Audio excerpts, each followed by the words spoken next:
Hi there guys, welcome back to my channel. I'm so glad you joined me for another week of adult bedtime stories with myself. This week's story is something a little bit different.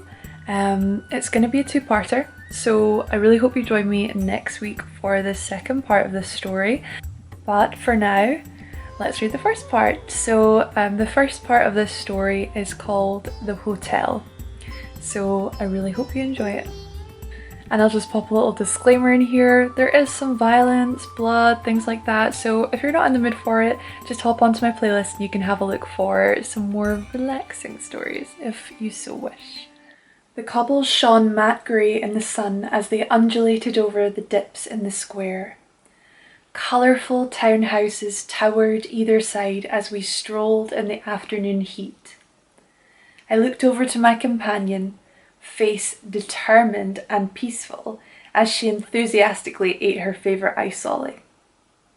Her cheeks aglow and battling her stray hairs in the breeze, so as she didn't eat them too. I smiled to myself as we continued on. I reached into my backpack and pulled out a folded piece of paper, double-checking the address for the reservation. The immaculate woman at the tourist information had crudely drawn a picture of a distinctive building beside an alleyway we would take to get to our hotel. I remember watching as she scribbled, her silver earrings sparkling as they shook with vigour while she drew. Her long brown hair tapped against the paper audibly as we stood excitedly waiting for our instructions. The paper held up in front of me. My friend started to make noises as she rushed to finish her lolly and nudged my arm. We both stood there for a second, looking at the building in front of us, trying to match the artist's interpretation with reality. At first glance, the building looked like a church, built of amber stone. It stood about 3 stories high and boasted 2 angular, turquoise, stained glass windows. In the centre stood a terrifyingly large sculpture of Lady Justice. Blindfolded and solemn, we knew it was the right building. Just to the left was a thin, crooked passageway which led to a square. The buildings either side leant in towards us as we ambled through them inquisitively. The walls were freshly painted a dark blue, and flecks of sunlight either side of the close crept in and bounced joyfully off the varnished window frames. The pleasant, cool breeze surrounded us as our faces went under shelter from the sun. We came to the end of the quiet little hideaway and were astonished as we reached our destination. New shoes tapping across the marble square, we gazed up slowly to find a multi-storey, glass-covered hotel. Our eyes searched with excitement as we looked up, then down, then back at each other, and smiled. It had been so long since we had allowed ourselves a break, and the very fact that we were here tasted sweet indeed. I strode inside. The grey slate underneath our feet pulsed with energy as we made our way through the lobby to a large, gloss black reception desk. A tall, blonde man stood attentive and welcomed us with a wide smile and a nod. "Good afternoon, ladies," he said proudly, sensing the relaxation gleaming from our pores. I reached into my bag and he interrupted. "No need, Miss Little. I have all of your information here." If only this would happen at the takeaway, I thought. Within seconds, a young, smartly dressed boy was at our side, removing our bags from our person. "Peter will take your bags to your room. Here are your keys. We've sent some fresh champagne up for you, so you're ready to go." "Thank you," we chanted in unison, a hint of relief grasping our voices as we realised we didn't have to carry our bags with us. We rode the lift up to the second floor and walked straight into our room.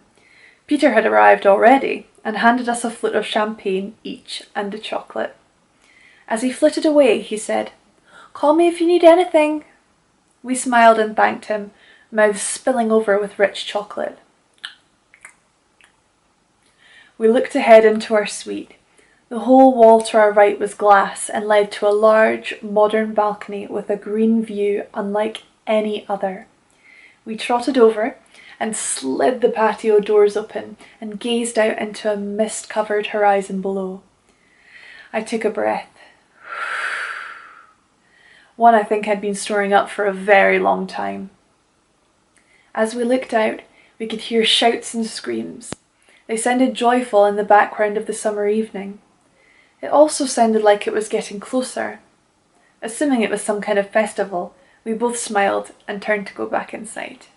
A few hours later, we stood side by side at a pair of twin sinks and laughed with one another. The soft light surrounding the mirror flashed in across our eyeballs. Upbeat music played from my friend's phone as we got ready. "What's that?" she whispered as the music continued to play. Over and above the beat, I could hear a continuous moaning siren. We both stopped applying our powder foundation, and as it floated through the soft light, everything was completely still. Suddenly, we felt a gut-turning rumble as the walls shook around us. We dropped our brushes instantly and they rattled against the inside of the ceramic bowls. As they clinked and smashed, we turned instantly and looked around the room behind us. "The door frame!" she shouted in a high-pitched, panicked tone. We ran a couple of steps and clasped our hands together, other hands taking up a vice grip on the wooden frame. As the rumbling quickly subsided, we heard a loud snapping sound and looked into one another, unmoving. Beads of sweat ran down my forehead and met with the corners of my eyes.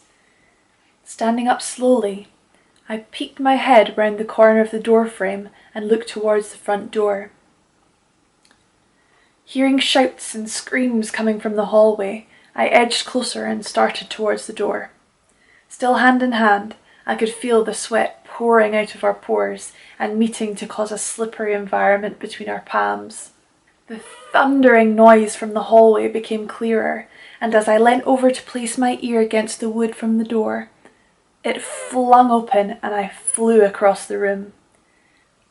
A pounding pain blistered across my skull, and I looked up from the floor, concerned we had now let go of one another.